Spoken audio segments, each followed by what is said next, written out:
This is the Awei T71 Earbuds. I want to connect it to my iPhone.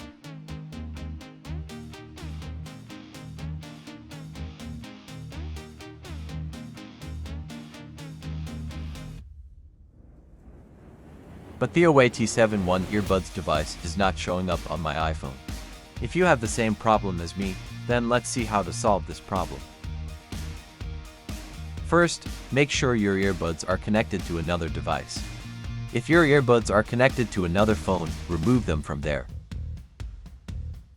Now turn Bluetooth off and on again. If the earbuds device is still not visible, proceed to step 2. Put both earbuds into the charging case. Close the case lid for 5 to 10 seconds.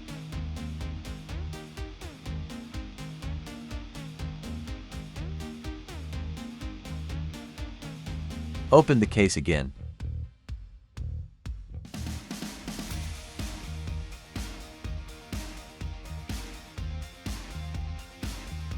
Now the Awei T71 Earbuds device is appearing on the iPhone.